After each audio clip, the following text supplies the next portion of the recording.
नाम जापक एक अमोघ शक्ति वाला हो जाता है। आप अभी 4 दिन नाम जप किए, विपत्ति पापाचरण के कारण कोई प्रेरित होकर आ गई, माया ने कोई नाटक रच दिया, आपकी श्रद्धा खत्म हो गई। अरे युद्ध है, कभी विपक्ष से भी बाण आकर शरीर को घायल करता है तो सूरवीर पीठ दिखा के थोड़ी भागता है। ऐसे ही भजन के मार्ग में उतरा जाता है, चाहे जितनी विपत्तियां आए, अब नाम नहीं छूटेगा तो विपत्तियों का कोई प्रभाव आप पर नहीं पड़ेगा। हरि स्मृति सर्व विपदि विमोक्षणम, भगवान व्यासदेव जी कह रहे हैं। और ये नाम में प्रियता तभी होती जब किसी नाम जापक संत का संग हो जाता है। बिना संत संग के भजन में रुचि हो ही नहीं सकती। कहीं भी किसी का अगर नाम चल रहा है, संत संग से हो। जब वो नाम जापक स्वयं नाम का उपदेश करता है तो उपदेश के साथ एक शक्ति जाती है जिसे शक्तिपात कहते हैं। वो वचन से भी होता है, दृष्टि से भी होता है, स्पर्श से भी होता है और संकल्प से भी होता है। शक्ति जो नाम जप की है, नाम जापकों की शक्ति जब साधारण जीवों में जाती, ए तुम आज से नाम जप करो, तो क्या समझते हो? उसके साथ नाम जप की शक्ति जा रही उसके पास। दृष्टि से देख लिया, मन से संकल्प कर दिया, वचन से बोल दिया, तभी नाम जप प्रारंभ हुआ। नहीं, पापाचरण करने वाला राधा नहीं बोल सकता। विश्वास कीजिए, पापवंत कर सहज स्वभाव, भजन मोर ते भाव न काओ। संत जन भगवान के पार्षद हैं, अहेतु की कृपालु हैं, वो कृपा करते हैं तब नाम जप शुरू होता है। एक पति पत्नी में बहुत आसक्ति थी परस्पर, नाम जप ये सब तो आसक्ति के कारण कहीं गुंजाइश ही नहीं थी। जैसे एक साधारण कामासक्त दंपति, ऐसे एक बार एक संत भगवान वहां से तो देखा कि परिवार में बिल्कुल अश्रद्धा है संतों के प्रति, ना भगवान का भजन न धर्म। तो सामर्थ्य भजन से जो जितना करता है, ऐसे उनको देवर्षि नारद जी मिल गए। तो नारद जी से कहा, परम कृपाल हो, ये दंपति इस घर में रहते हैं, बहुत आसक्त हैं, क्या इनकी परस्पर आसक्ति हट सकती है और भजन हो सकता है? बोले तो ऐसे हो जाएगा, चुटकी बजाते। बोले इतना आपस में प्रेम करते हैं कि उनका मन ही नहीं हटा सकते आप। बोले आप 2-4 दिन में फिर कभी आना तो देखना, ये साष्टांग दंडवत करके आपको प्रसाद पवाएंगे, ऐसी इनके अंदर भक्ति आ जाएगी। नारद जी गए, पति कहीं बाहर कार्य से गया था, पत्नी कहा कैसे आप संत भगवान कैसे आए? एक खास बात बताने आए हैं तुम्हें। क्या? ये जो तुम्हारा पति था ना, ये पूर्व जन्म का नमक बटोरने वाला नोनिया था। बोले नहीं प्रभु, ऐसा नहीं। बोले रात में जब सो रहा हो तो तुम उसकी त्वचा को चाट के देखना, बिल्कुल हमारी बात सत्य मिलेगी। तुम जो इतना प्यार कर रहे हो तुम्हारे काबिल नहीं। ऐसा कैसे हो सकता है? पक्का। कहां खेत है तुम्हारा? जहां पति गए, बता अमुक जी। नारद जी गए, कैसे बाबा जी? बोले एक बात बताने आए, जिसको तुम पत्नी को बहुत प्यार करते हो ना, नागिन है पूजन। बोले आप कैसे कर? बोले हमें त्रिकालज्ञ, हम जानते हैं। बोले अगर परीक्षा करनी हो तो रात में सोने का नाटक करना, देखना जबान निकाल के आगे। देवर्षि नारद जी ने, अब वो कि बाबा जी बोल गए थे कि तो रात में वो सोने का नाटक, डर भयानक उसके सता रहा था कि नागिन है पास में। अब वो जब चाटने होगा तो जो ही जवाब निकाले फिर समझ गए वो, और चिल्ला पड़े वापस। बड़ा तो दृष्टांत सागर का है ये। तो अब रात तो बहुत विघ्नकारी हो गई, आपस का प्रेम एकदम खत्म। सुबह देवर्षि नारद जी आए, बोले ये तो हमने आपके साथ विनोद किया था, वस्तुतः ये नागिन नहीं है, वस्तुतः ये ऐसा नहीं। हमें समझाने आए कि तुम दोनों का प्रेम ये नाशवान है, आज नहीं तो कल नष्ट हो जाएगा। जीवन की सार्थकता भगवान नाम जपने में है, भगवत आराधना में। नारद जी की कृपा से उनके हृदय में भक्ति जागृत हुई। अगर हमें संत ना मिले तो सच्ची कहते हैं भगवान के चरणों में या नाम में प्रीति हो ही नहीं सकती। बस केवल इतना लगता है कि नाना प्रकार की भोग सामग्री जो हम भोग रहे हैं, ये किसी को यही नहीं लगता कि यहां से छोड़ के जाना है। दूसरे को फूंक के आ रहे हैं और स्वयं को ये पता नहीं कि यहां से छोड़ के जाना, यहां से कुछ नहीं ले जाना। शाश्वत शांति की खोज के लिए अनंत जन्मों से भटक रहे हैं, वो केवल श्री भगवान में मिलती है। जो उपासक उठते बैठते चलते फिरते खाते पीते नाम जप करता है, खाते पीते नाम ले, चलते बैठे सोए, सदा पवित्र यह नाम है, सदा उजाला तोए। जो नाम जपने के लिए जरूरी नहीं है कि आप पद्मासन लगा के बैठे, आप आसन में बैठे, नहीं। गृहस्थी धर्म में आप खेत जा रहे हैं नाम जप करते हुए, आप एक एक फावड़ा चला रहे हैं नाम जप करते हुए, क्या चला जाएगा? बड़ी सामर्थ्य नाम में, एक अमोघ सामर्थ्य नाम में। आप विश्वास कीजिए, एक नाम भी व्यर्थ नहीं जाएगा। अश्रद्धा से भी नाम उच्चारण कर लिया, भारी पड़ेगा यमराज के हिसाब में। मान लीजिए ये माया का ऐसा प्रभाव है जो आपको भजन में नहीं लगने दे रही। इसका कार्य है आपकी श्वासों को व्यर्थ करना। देख लीजिए, कोई दृश्य दिखा के, कोई भोग भोगा के, कोई बात के चिंतन में फंसा के, किसी क्रिया में लगा के, इसकी चाल है कि भजन ना होने देना। दो शक्तियां भगवान की ये प्रबल, एक माया शक्ति विस्मरण और भक्ति शक्ति स्मरण। ऐसी तो अनंत शक्तियां हैं, पर विशेष प्रभावशाली ये दो शक्तियां हैं भगवान की। एक है जिसकी शरण में जीव आ जाए तो भगवत स्मृति में तन्मय कर दे, समस्त दुखों का नाश करके, भक्ति। और एक माया शक्ति भगवान का विस्मरण करा दे। हम सब माया शक्ति के द्वारा फांस लिए गए हैं। वो हर चाल यही चलती कि भजन छूट जाए। आप देख लो, कोई मिलेगा, कुछ खान पान दृश्य भोग क्रिया सब में भजन छुटाने की सामर्थ्य है माया के द्वारा। और भक्ति का जब प्रभाव चलता है तो एक एक कवल जा रहा है राधा राधा राधा, जल पी रहा है राधा राधा राधा, कार्य कर रहे राधा राधा, बड़ी सामर्थ्य। खाते पीते नाम ले, चलते बैठे सोए। यदि हम सोने जा रहे हैं तो मानो हमारा जैसे मरण के समय स्थिति ऐसी होनी चाहिए। पता नहीं जगे कि ना जगे, ये आखिरी रात हो, क्या पता। रात ही में सोते सोते दिल फील हो जाए, इसका क्या पता। तो सोते समय एकदम एकाग्र, राधा राधा राधा राधा। नाम ही ले जल पीजिए, नाम ही लेकर खा, नाम ही लेकर बैठिए, नाम ही ले चल राह। जब लग जागे नाम जपे, तन मन सू यह बीत। चरण दास यो कहत है, हरि बिनु और नमीत। अगर जल भी पान कर रहे हो, नाम जप करते हुए करो, तुम्हारी बुद्धि को शुद्ध करेगा। एक एक कवल भोजन पा रहे हो, राधा राधा राधा, वो आध्यात्मिक बल प्रकट करेगा, विचार पवित्र करेगा, आचरण शुद्ध करेगा। नाम लेकर के बैठिए, नाम लेकर के चलिए, नाम लेकर के सोइए। जब लग श्वास है तब तक नाम जप करो। देखो, हरि नाम जैसा, भगवान नाम जैसा कोई मित्र नहीं है, ऐसा बड़े बड़े संतों ने अनुभव किया है। क्यों नाम जप नहीं हो पा रहा? कामी मति विष्ठल सदा चले चाल विपरीत। सील नहीं सहजो कहे, नैनन माही अनीति। गंदे नेत्र, जिधर देखे वो पापाचरण की वृत्ति देखता रहता है। वाणी गंदी, दूसरे की निंदा चुगली पाप करना।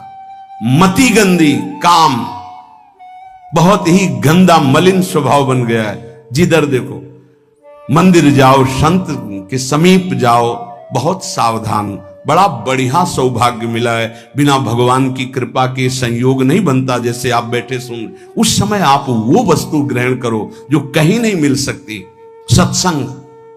उस समय भी आपकी दृष्टि मलिन जा रही, कामी मति बिस्टल सदा। एक तरफ रबड़ी रख दो, एक तरफ बिष्ठा पड़ा है, तो सूकर बिष्ठा की तरफ दौड़ेगा। हम लोगों की बुद्धि सूकर की तरह हो गई, मलमूत्र के शरीरों के भोगने की तरफ भाग रही। कौन सा इसमें परम सुख है? अरे इसी से हटने के लिए तो भगवान ने अवसर दिया, मानव देह, सत्संग दिया, शास्त्र स्वाध्याय, भगवत भाव में डूबने का अवसर। फिर भी वही गति, सदा रहे चित भंग ही, हृदय स्थिरता नाही। ऐसे लोगों का बड़ा चित्त चंचल होता है, हृदय स्थिर नहीं होता है। क्या करें? अगर ये भी नाम जप करने लगे तो सब शांत हो जाएगा, काम शांत हो जाएगा, मति पवित्र हो जाएगी। अगर हमारे हृदय में काम बसा रहा तो नाम नहीं चल पाएगा, नाम रुक जाएगा। हमें एक एक चीज पावन करनी इसी नाम से, वाणी, नेत्र, श्रवणेन्द्री, संपूर्ण शरीर, अंतःकरण, तब भगवत मिलन होता है। इसी शरीर को भगवान हृदय से लगाते, ध्यान रखना।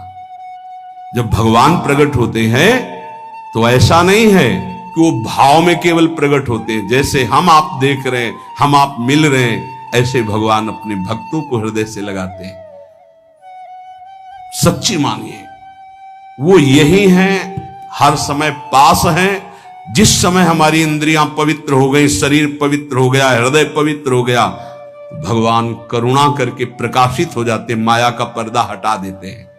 पूज्य नारायण स्वामी बड़े सिद्ध महापुरुष हुए, वो कह रहे हैं कि नाम कैसे आपका निरंतर चलेगा। इसके लिए जिस वाणी से नाम जप कर रहे हो, यदि झूठ बोलोगे, अरे आश्चर्य होता है, झूठ बोल करके तुम सोच रहे हो हम संभाल लेंगे। नहीं नहीं, झूठ तुम्हारा नाश कर रहा है, तुम्हें पता नहीं। जिस जिह्वा से नाम जप कर रहे हो, अगर नाम का विशेष फल प्राप्त करना है, जल्दी फल प्राप्त करना है, आपको दुखों से बचना है, पाप भस्म करना है, तो झूठ बोलना बंद कर दीजिए। क्या बिगड़ जाएगा आपका?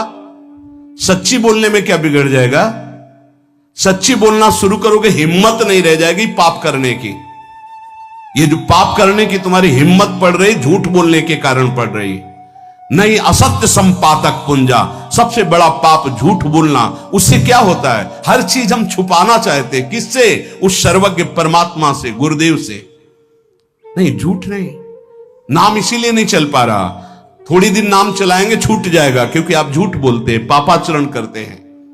अगर नाम को चलाना है तो नारायण स्वामी जी कह रहे हैं, पहली बात मौन का आश्रय लीजिए, कम बोलिए, अधिकतर चुप रहना सीखिए, तभी नाम चला पाएंगे।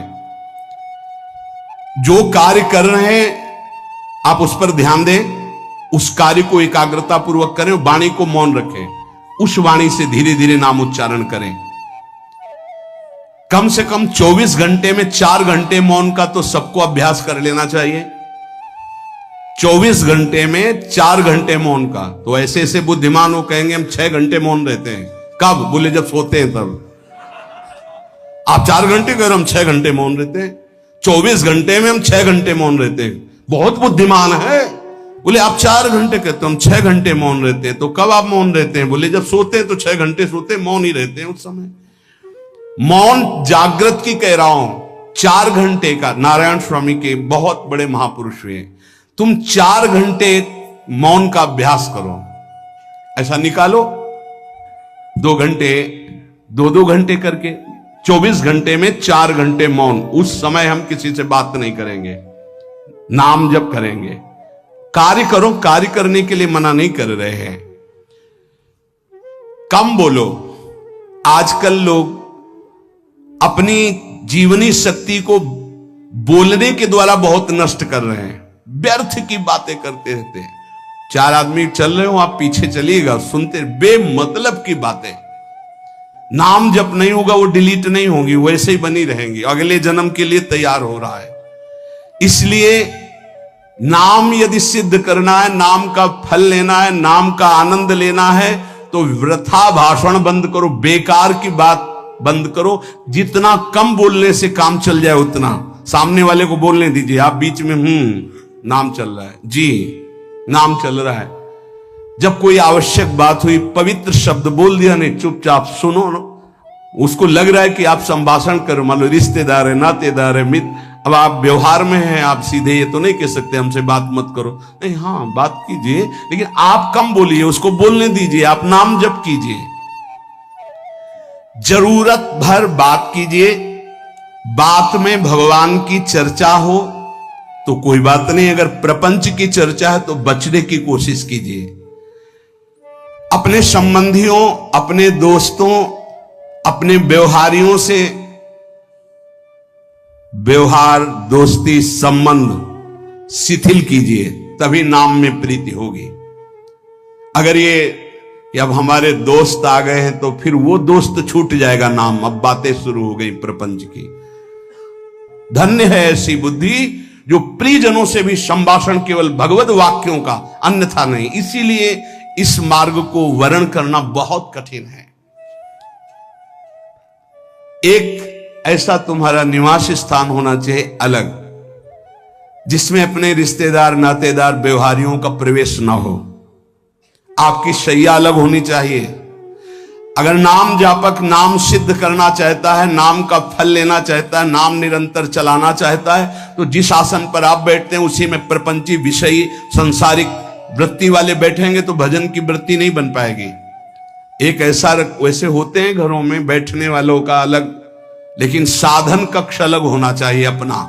किसी का यदि प्रवेश ना हो तो आप देखेंगे कि आपके साधन के परमाणु आपको वहां बैठते ही तत्काल विक्षेप रहित करके भजन में लगा देंगे।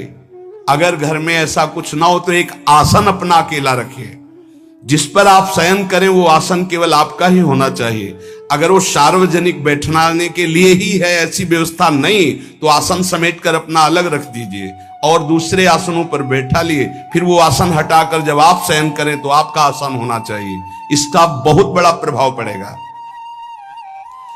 कोई भी ऐसा दृश्य या पुस्तक ना पढ़ें जो वासनात्मक हो और प्रभु के नाम से आपको विमुख कर दे।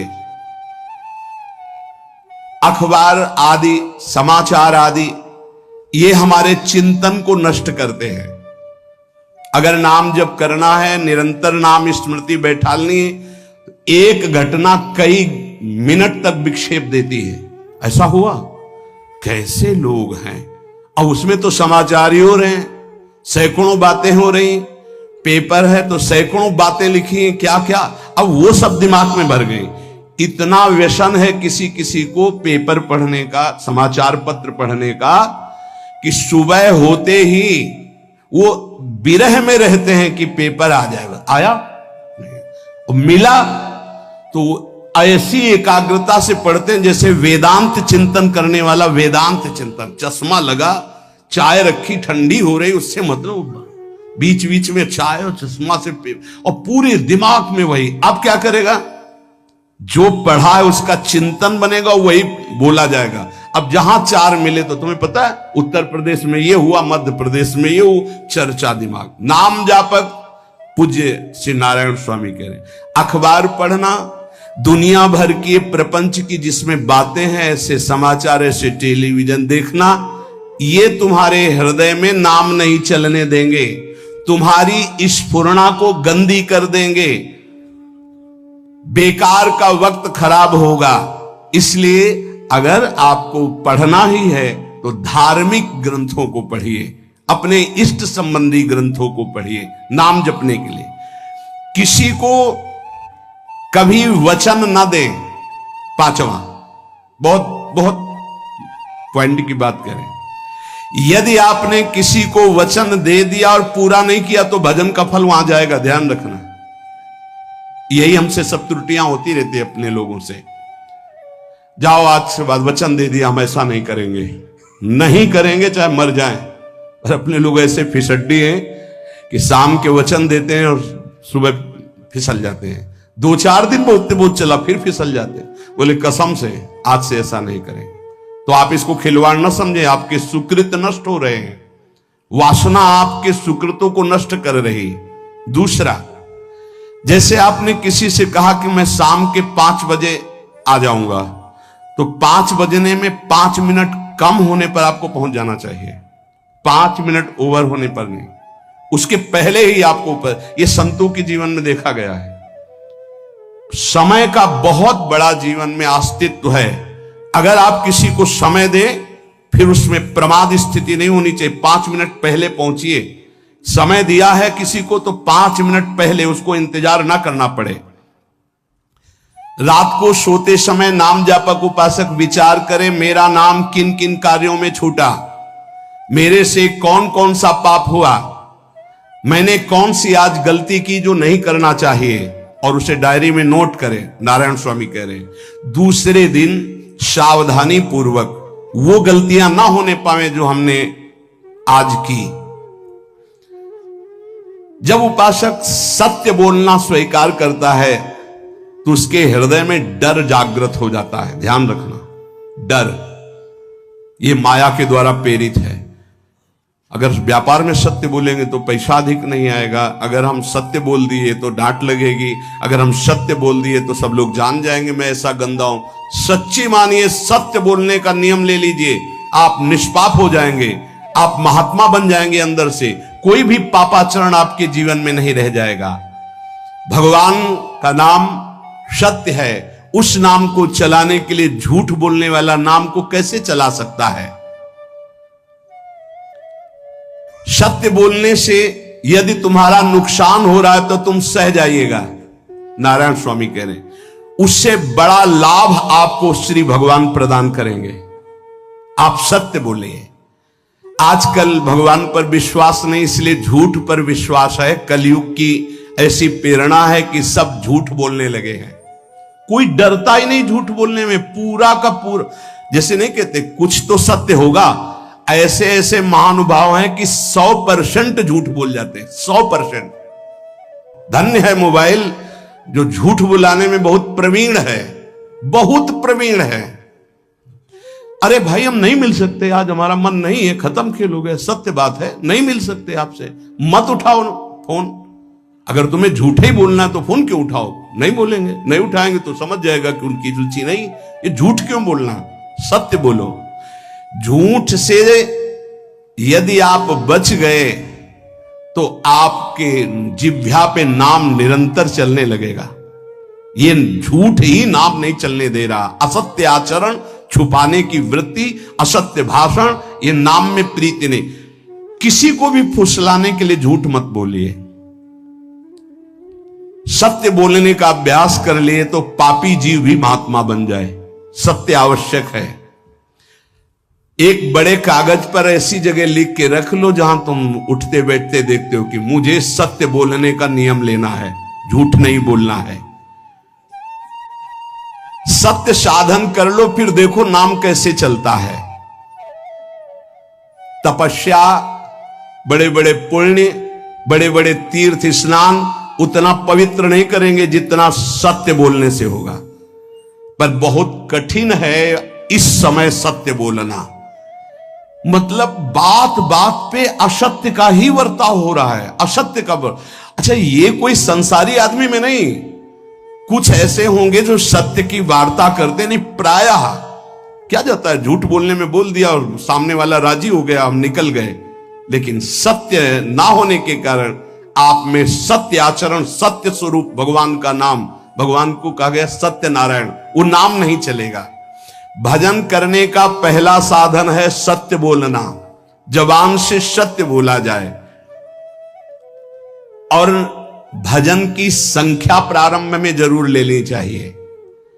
यदि 10 माला का नियम लिया, 20 माला का नियम लिया, तो उसे निर्वाह करो। जैसे यहां शरणागति मंत्र मिलता है तो 11 माला प्रारंभ में दी जाती कि आपको करना ही है, ज्यादा हो जाए वो ठीक, 11 से कम वो कभी जीवन में नहीं। अपने जीवन में गुरु आज्ञा 11 माला तो करनी है, हर समय करना है। पर ये मन थोड़े दिन तो नियम में चलेगा, इसके बाद छोड़ देगा। दीक्षा तब लेनी चाहिए जब गुरु आज्ञा पे चलने की हिम्मत हो। नहीं तो ऐसे ही नाम जपो करो। जब नियम मिल गया 11 माला तो चाहे प्राण निकल जाए, हमको 11 माला पूरे करने, प्राण निकलने तक गुरु आज्ञा का पालन करना है। यदि आप नाम जप अधिक मात्रा में नहीं करेंगे तो जो आपको नाम मिला है उसका फल आपको अनुभव में नहीं आएगा। क्यों? क्योंकि नाम का हिस्सेदारी होती है, भजन की हिस्सेदारी होती है। जैसे किसी ने प्रणाम किया, वो भजन लिया। गृहस्थी को इसीलिए मना किया कि रास्ते में परिक्रमा मार्ग में हलवा पूड़ी ये सब बट रहा है, हाथ मत फैलाओ। वो दान कर रहा है, सुकृत कर रहा है, और कोई दूसरे ले विरक्त आदि। आप अपने भूख मिटाने के लिए 4 रुपया के चना लेके भले पालो, लेकिन दूसरे के द्वारा दिया हुआ हलवा मत पाओ। यहां धाम आए हो, भगवत कमाई करने आए हो, यहां नाम जप करो, कष्ट सहकर परिक्रमा दो। हो सके 4 रुपए की वस्तु लेकर के आप पशु पक्षियों को पवा दो, किसी एक का पेट भर। तुम मत पाओ दूसरे का। तुम चाहो तो उपवास कर सकते हो, या प्राण पोषण के लिए रूखा सूखा थोड़ा खा लो। ये दूसरे के आराम से धाम में हम आए 2-4 दिन खूब खाए पिए नहीं, भागीदारी हो जाएगी तुम्हारे पुण्यों की। वहां ऐसे फ्री नहीं है कुछ। भजन का भागीदार राजा भी होता है, जिसके राज्य में रह रहे हैं। जो अन्न देता है वो भजन का, जो वस्त्र देता है वो भजन। इसीलिए गृहस्थ को कहीं कुछ भी स्वीकार नहीं करना चाहिए। ये बहुत ध्यान रखिए। अगर आप कहीं तीर्थ साधु आश्रम कहीं जाते हैं, कोशिश कीजिए कि किसी से सेवा ना ले, और अगर सेवा ले तो उसके अनुसार फिर अर्थ दे दे। अगर आपने वहां भोजन पाया, पानी पाया, तो उसके अनुसार सोच ले कि अगर हम इतना खरीदते तो कितने का मिलता, वो दे दिया तो आपका भजन बच गया। कभी आपको कोई प्रणाम नमस्कार करे, तत्काल बराबर प्रणाम करो। किसी को अपना भजन का हिस्सेदारी नहीं, सबका मंगल हो। ये भजन जितना बढ़ेगा तो आपको भगवदाकार कर देगा। दिन रात 24 घंटे में 21,600 श्वास चलती है। 21,600 श्वास में 6 घंटा तो सोने के चले जाते, उसमें तो चेतना नहीं रहती। अब हमको अगर 21,600 नाम हमको जपने को मिल जाए तो हमारी हर श्वास सार्थक हो जाए। जो हम 5-6 घंटा सोते हैं उसमें जिनका अभ्यास है तो बात अलग है, नहीं तो वो व्यर्थ जाती है। तो हमें एक श्वास में कई नाम जपने का अभ्यास करना चाहिए, जिससे 200 माला फेरने पर ये 21,600 श्वासों की गणना पूरी होती है। अगर हम 200 माला का नियम ले तो इतना हो सकता है। तो हमें लगता है अगर हर समय माला नहीं ले सकते तो श्वास वाली माला बहुत अच्छी रहती है। श्वास में 4 बार खींचो, 4 बार नाम लेते हुए छोड़ो। दूसरा साधन, एक छोटी माला ले ले, जो आजकल तो काउंटर चला है। काउंटर में ज्यादा सुविधा संसार के क्रियाओं में रहने वालों को होती कि क्या अपनी जेब में डाल लिया। तीसरा साधन वो बहुत कठिन है, मन की वृत्ति से नाम जप करना। माला, श्वास और मन की वृत्ति, उसमें श्वास की भी गणना का ध्यान नहीं रहता, उसमें केवल चिंतन होता है, चल रहा है। पर ये आखिरी स्थिति होती, इसी के बाद वो परिपक्व अवस्था होता है। जिह्वा से धीरे धीरे नाम उच्चारण करते हुए ये पहला अभ्यास है। प्रारंभिक को एकदम मानसिक में नहीं पहुंचने की चेष्टा करनी चाहिए, 2-4 नाम के बाद मन प्रपंच में फंसा देगा। दूसरा अभ्यास कंठ में, जैसे हम जिह्वा से राधा वल्लभ श्री राधा वल्लभ श्री राधा वल्लभ श्री, इसे वाचिक जप कहते हैं। मंत्र नहीं होगा, ऐसे नाम होगा। फिर उपांश ऐसे, फिर कंठ से चलता है, फिर हृदय से चलने लगता है, फिर नाभि से चलता है। जिसका नाभि से चलने लगता है उसका परावाणी के द्वारा भजन, वो सिद्ध पुरुष कहा जाता है। 4 वाणी, परा पश्यंती, मध्यमा, वैखरी। वैखरी जो बोल रहे हैं, जो कंठ से, फिर हृदय से पश्यंती, परा नाभि से, मूलाधार केंद्र से लेकर के संपूर्ण ब्रह्मांड में इसमें नाम गूंज रहा है, वो सिद्ध पुरुष का होता है। पहला अभ्यास जिह्वा हिला करके शुरू करे, राधा राधा राधा राधा, फिर कंठ से। कभी हमारे सदगुरुदेव भगवान को देखना, अगर कोई आ गया और बातचीत का हुआ तो यहां से तत्काल चलता दिखाई देता है ना, कंठ ऐसे ऐसे हिलने लगता है कंठ। अगर शांत बैठे तो फिर नहीं दिखाई देता। अगर कोई है आसपास तो इतनी तीव्रता लगन होती कि कहीं छूट ना जाए नाम। कंठ से विशिष्ट अभ्यासी का, फिर हृदय से परिपक्व अभ्यासी का, और नाभि से सिद्ध महापुरुष का, परावाणी से चलता है। अगर 1 वर्ष तक जिह्वा से अभ्यास किया जाए, ये मैंने किया है, नारायण स्वामी कहते हैं, तो दूसरे वर्ष में कंठ से प्रारंभ हो जाता है। 2 वर्ष कंठ से चले तो अगला हृदय से प्रारंभ हो जाता है, और हृदय से 3 वर्ष चले तो फिर नाभि से 7 वर्ष में नाम सिद्ध हो जाएगा। अगर नियम पूर्वक झूठ ना बोले, सत्य आचरण करे, ऐसे नाम जप करे। हम ये कहते हैं कि चलो थोड़ा धीमे ही सही, पर 12 वर्ष में तो आपको सिद्ध हो जाना चाहिए। 12 वर्ष, यहां बोले 30 वर्ष के 50 वर्ष हो गए साधन करते हो, ज्यों कहते हो कोई परिवर्तन नहीं। इसका मतलब अंदर से नाम नहीं चलाया जा रहा, नाम में रुचि नहीं। 12 वर्ष में तो वो भगवत साक्षात्कार करके जागृत स्वप्न सुषुप्ति अवस्था पर विजय प्राप्त कर लेता है साधक। ऐसा ही स्वामी जी ने किया। नारायण नारायण नारायण नारायण नारायण, ऐसी सिद्धावस्था हो गई थी। एक टाट की लंगोटी, एक रस्सी कमर में, बस। बड़े ही उच्च कोट और बहुत बड़े अरब खरबपति घर के बालक थे। सारी सिद्धियां उसके पैरों में लौटने लगती हैं, जिसका नाभि से भजन प्रारंभ हो जाता है, परावाणी से। अजपा जाप उसे ही कहते हैं जो नाभि से होता है। अजपा जाप करने वाले उपासक में जो अजपा जाप करने की चाह रखते हैं, पहला भोजन पर ध्यान दे। सात्विक भोजन, पवित्र भोजन। भाई नाम का स्वाद नहीं मिला तो कुछ लोग जो है बहुत प्रसन्न होते हैं जब सांसारिक पदार्थ आता है। बड़ी कृपा श्री ठाकुर जी की रही है कि इस विषय पर जो है बहुत परिपक्व किया है। रोटी नहीं मिली, ये रबड़ी रसगुल्ला की तो बात जाने दो। गंगा का किनारा, गांव में जाना नहीं, जो आकाश वृत्ति से वो आ जाए वही। आप लोगों को तो रोटी तो मिल रही है। पहला नाम सिद्ध करने के लिए भोजन सात्विक और थोड़ा, अगर एक समय पाके निर्वाह कर लो तो अच्छा, नहीं तो 2 समय। 3 समय पाने का तो अधिकार ही नहीं साधक को। भगवान की बड़ी कृपा है, जब भूख थी तब था नहीं, और जब है तो भोजन नहीं पा सकते। वो बड़ा लीला बिहारी है। जब भूख थी तब भोजन नहीं, और जब भोजन है तो नियम कानून इसके लग गए हैं, ये इतना इतना।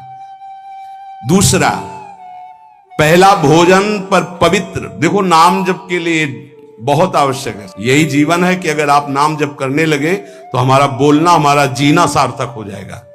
अगर नाम जप आपको करना है तो पवित्र भोजन होना चाहिए।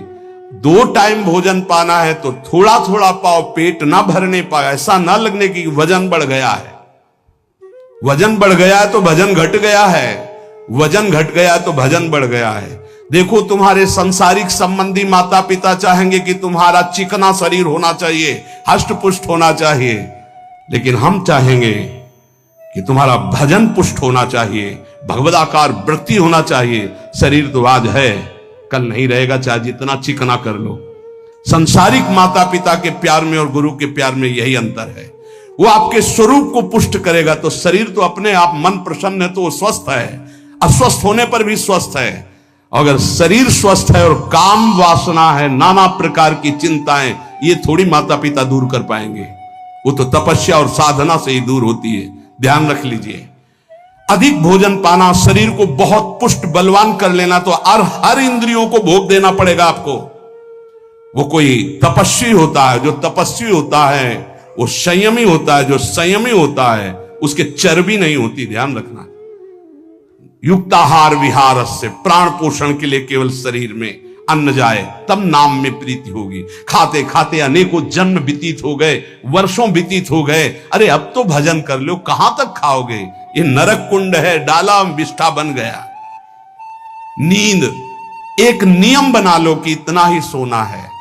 पता नहीं सोने में कौन सा सुख, नींद में केवल एक बात का सुख होता है, आपका संसार का चिंतन नहीं होता, तो आप जो शांत रहते हैं वो सुख होता है, लेकिन वो तमोगुणी सुख है। अगर आप जागृत में संसार का चिंतन न होने दें और भगवत चिंतन कर रहे हैं तो आप महापुरुष हो जाएंगे। सो सो के जीवन क्यों बर्बाद करते हैं? एक टाइम रखिए सोने का, बस। ये कोई तुम्हारा सुख नहीं है, ये तमोगुणी सुख है। निद्रा आलस्य प्रमादोत्तम तत्तामस मुदाहृतम।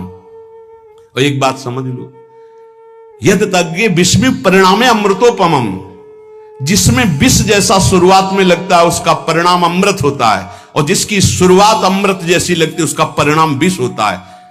प्रातःकालीन उठ करके सत्संग में आना विष जैसा लगता है, लेकिन उठ के आ रहे हो तो इसका फल अमृत होगा। ब्रह्म मुहूर्त में सो रहे हैं, जीवन बर्बाद कर रहे हैं, अरे ब्रह्म मुहूर्त में उठिए, स्नान कीजिए और सच्चिदानंद भगवान में चित्त को जोड़िए। ये विष जैसा लगता है, परिणाम अमृत जैसा होता है। तीसरा, 24 घंटे में 1 घंटे का तो एकांतवास करना सीख ही लो, चाहे गृहस्थ हो चाहे कोई भी हो। 1 घंटे हमसे कोई बात नहीं करेगा, अपने दरवाजा बंद, थोड़ा 1 घंटे कोई ऐसा समय निकालो जिसमें चित्त को केवल श्री कृष्ण से जोड़ो, प्रियाजू से जोड़ सको। चौथा, विरक्त साधक, तकिया गद्दा ये सब चीजें अगर लगा के सोओगे तो नाम जप नहीं होगा। देखो, हितधाम में कुशासन और एक ईंट कुशासन के नीचे, सर्दी में ओढ़ने के जो हमारे कंबल थे वो आटे का बोरा बलराम जी ला के दे थे। जीवन को यदि आप कसौटी पे नहीं कसेंगे तो भजन नहीं होने वाला। अब तो शरीर रोग से ग्रसित है, आप चाहे जहां रखो चाहे जैसे रखो, प्रिया जो जाने। जब तक हमें भगवदाकार वृत्ति ना हो जाए तब तक विषयों को स्वीकार नहीं। ऐसे हैं साधक, बड़ा सुख मिलता है। एक ऐसे पड़ा हुआ है आसन, उनके कमरे में जाके देखिए, केवल आसन ही है। कितने ऐसे साधक राधा के कुंज में रहते हैं जिनकी चटाई केवल है, न तकिया है न गद्दा है न कोई, उसी चटाई को ऐसे खड़ा कर दिया, बिछा लिया, बस उसी में पड़े, भोजन मिला पा लिया, ऐसे रह रहे हैं। कमरे में देखो जाके तो ऐसा लगेगा कि इसमें कोई रहता ही नहीं, कुछ है ही नहीं, केवल चटाई है। तकिया गद्दा विशेष विलासिता की वस्तुएं तो नाम जप नहीं होने वाला, ध्यान रखना। जहां पड़े आराम से नींद आ जाएगी, सो जाएंगे, और जब तो नींद उतनी आएगी जितनी आवश्यकता है। भजन का खजाना तिजोरी में रखें, कभी किसी से बताएं नहीं कि आपका भजन कितने माला कितना होता है। पूज्य नारायण स्वामी जी कह रहे हैं, भजन को खजाने में रखने का मतलब है लूटने वाले डाकू माया भेजती है, काम क्रोध लोभ मोह मद मत्सर आदि, और प्रिय गृहस्थ भगत आदि। कैसे प्रिय गृहस्थ? स्वामी जी अब ये सब आप ही कहा है, बहुत बीमार है, आप देखना, ठीक है। दूसरे की दुख निवृत्ति करना संत का स्वभाव होता है, पर हम जिस मार्ग के पथिक है, हमारा कर्तव्य है, हमारे पास हमारे प्रभु के सिवा कोई नहीं करता। ये माया त्रिशंकु की तरह लटका देती है, न स्वर्ग में न भूमि में। देखो सेवक जी महाराज कहते, ऐसे न वैसे रहे मजरेडो पाछलियो जो करी निर्भाषित, न परमार्थ के न व्यवहार के। ये गांठ बांध लो, हाथ जोड़ के कह रहा हूं, सेवा के भाव से माया प्रवेश करती है और स्वामी भाव को रौंद करके सेवक बना लेती है, फिर जैसा चाहती वैसा नाच नचाती है, कोई भी हो। इसलिए होश में, यदि भगवत मार्ग में चले हो तो कष्ट सहो, शरीर की स्वयं सेवा करो। सौभाग्य मत मनाओ कि कोई तुम्हारी सेवा कर रहा है, दुर्भाग्य है जो तुम सेवा ले रहे हो। हाँ, अब शरीर इस काबिल नहीं तो श्री जी जैसा जाने वैसा। जब तक पानी उठा के पीने लायक हो तो किसी से पानी मत मांगना, किसी को अपना मत बना लेना। जब तक भगवत साक्षात्कार ना हो किसी को शिष्यत्व में मत स्वीकार कर लेना, नहीं तो बात समझ लेना, आगे खुद आपको समझ में आ जाएगा। किसी भी तरह से अपनी तिजोरी को ना खुलने देना तो भगवत साक्षात्कार हो जाएगा। बोले नहीं हमारा तो परहित की भावना और प्रचार करना है, तो है क्या तुम्हारे पास प्रचार करने के लिए? परहित की भावना के लिए है क्या तुम्हारे पास? जब तक सर्वत्र श्री कृष्ण का अनुभव नहीं हो जाता तब तक उसमें कोई सामर्थ्य नहीं होती, और जब सर्वत्र वासुदेव का अनुभव करता है तो उद्धार किसका करना है? विचार करके देख लीजिए। फिर वो स्वांता सुखाय तुलसी रघुनाथ गाथा। इसलिए भजन के खजाने को बचा के रखो। रूखा सूखा टुकड़ा खा करके गंगा जल यमुना जल का आचमन करके जीना सीखो। अच्छे अच्छे पदार्थ सामने होने पर वही पदार्थ स्वीकार करो जिससे तुम्हारी जिह्वा रुचि ना कर पावे। ये दुष्ट है, इस दुष्ट को दंड दो।